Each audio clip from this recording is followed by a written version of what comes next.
हमारे साथ इस चर्चा में जुड़ेंगे air vice marshal retired OP Tiwari ji defence expert के तौर पर, commodore retired GJ Singh defence expert, major retired Ashish Chaturvedi defence expert के तौर पर। आप सभी का स्वागत है सर हमारे शो में। ओपी तिवारी जी, मैं आपसे समझना चाहूंगी इंडिया कितनी सशक्त है, भारत की शौर्य गाथाएं इन मिसाइलों को लेकर क्या कहती है, चाहे वो अग्नि सीरीज हो, पृथ्वी सीरीज हो, के सीरीज हो, कितने एडवांस टेक्नोलॉजी के साथ ये सब बनी हुई है और हम कहाँ स्टैंड करते हैं विश्व में?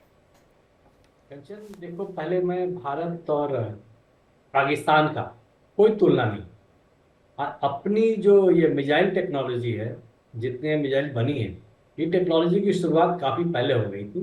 कुछ कुछ कोलैबोरेशन हमने अपने most reliable source, most reliable friend Russia से किया। और इस क्षेत्र में हमारे डीआरडीओ का बहुत बड़ा सहयोग, बहुत बड़ा एक प्रोग्रेस है। जिस तरीके से उन्होंने आगे बढ़े और किया है, ऑब्वियसली इसका सारा क्रेडिट तो हमारे भूतपूर्व राष्ट्रपति अब्दुल कलाम के पास जाता था। जिस तरीके से शुरुआत हुई थी, तो ये हमने बनाया नहीं, हम आगे आगे बढ़ाते जा रहे हैं। जैसे आप बता रहे हो, हर तरह की मिसाइल्स तैयार हो रही है। और ये खाली पाकिस्तान को ध्यान में रखकर ये नहीं बनाई गई है।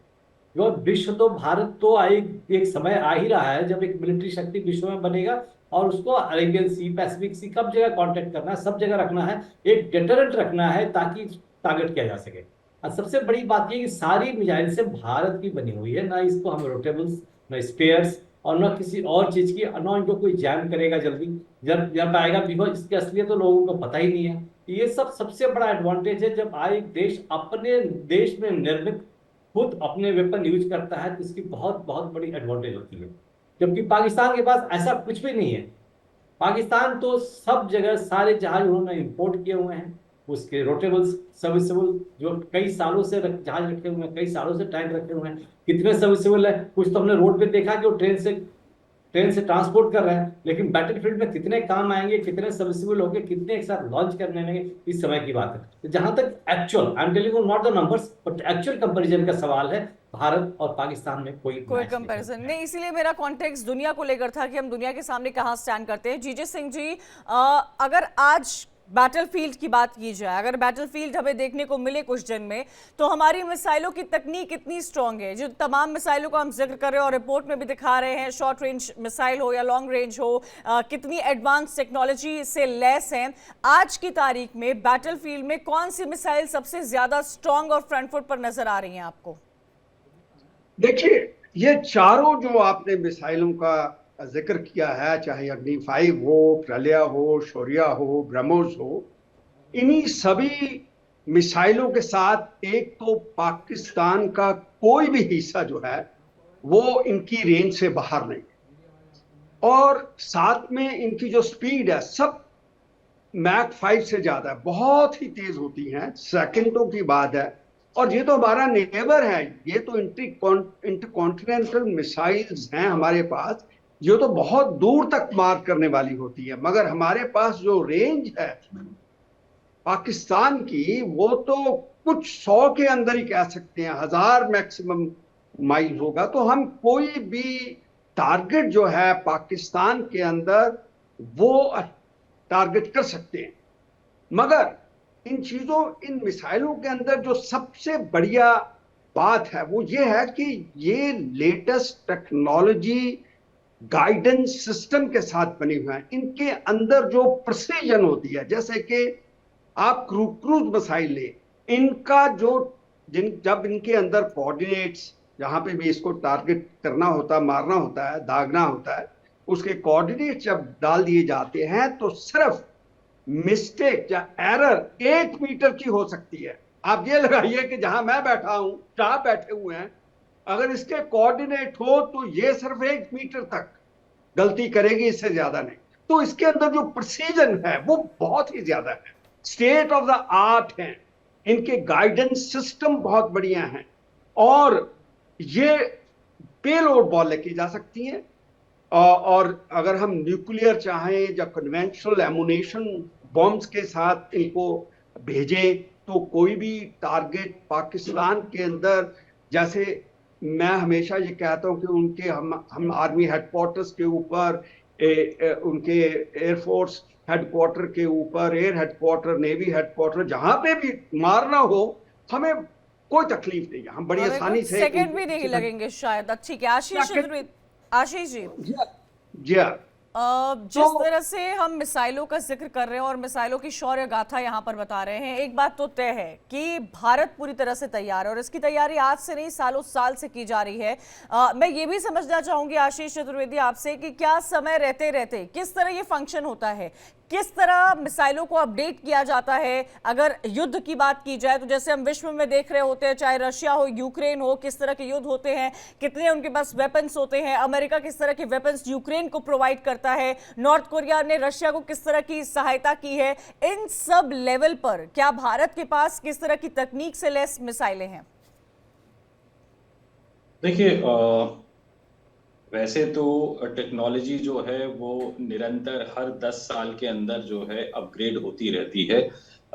विश्व की जो बड़े कंट्रीज हैं वो अपना जो रिसर्च एंड डेवलपमेंट है, क्योंकि आप देखेंगे बाहर जो ज्यादातर नेशंस हैं उनके यहाँ जहाँ ये मिसाइलें बनती हैं वो प्राइवेटाइज्ड हैं, वो गवर्नमेंट के सेटअप के नीचे काम करती हैं, लेकिन वो हैं प्राइवेटाइज्ड।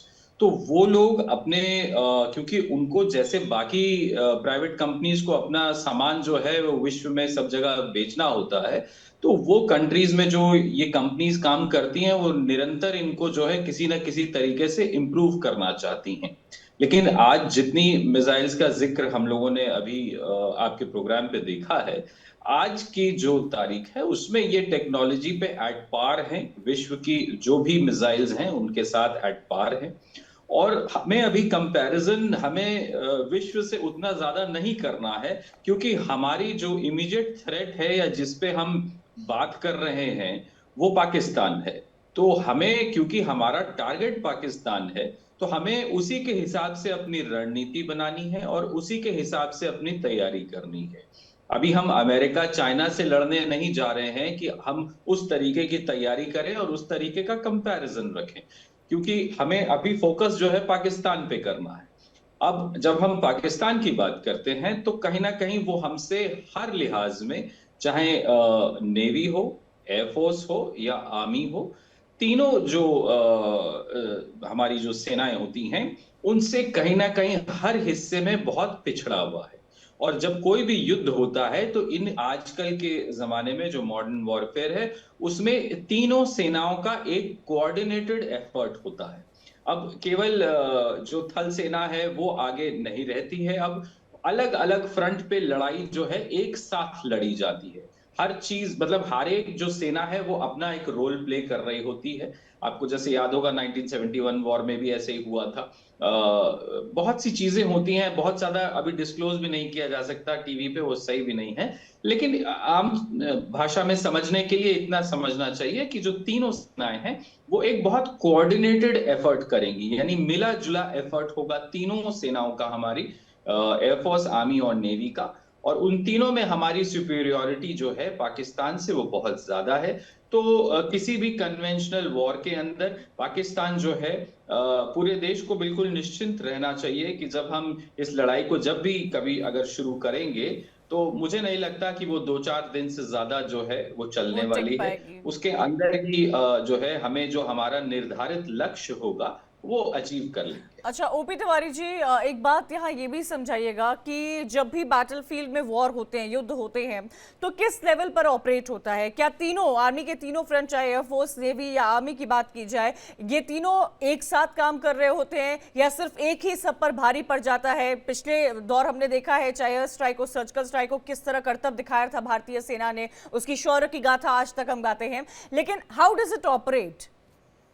ये आपके आंसर काफी प्रश्न का तो आशीष ने काफी आंसर दे दिया था काफी हद तक। मैं जानना चाहूंगा, देखिए लक्ष्य एक होता है देश का, एक स्ट्रेटेजी होती है क्या करना है, टारगेट क्या करना है, तो उसको तीनों फोर्सेस का समावेश करना है कि कौन क्या करेगा, कौन क्या करेगा। बिकॉज लक्ष्य तो हमें एक लेना है, कोई आर्मी का अलग लक्ष्य नहीं है, एयरफोर्स का अलग लक्ष्य नहीं है, नेवी का अलग लक्ष्य नहीं होगा, लक्ष्य तो एक होगा। वो जो भी डॉक्ट्रिन अभी जो भी कॉन्फ्रेंस हो रही जैसे होगा डिसाइड होगा, लक्ष्य होगा और उसमें सबका अलग अलग रोल होता है।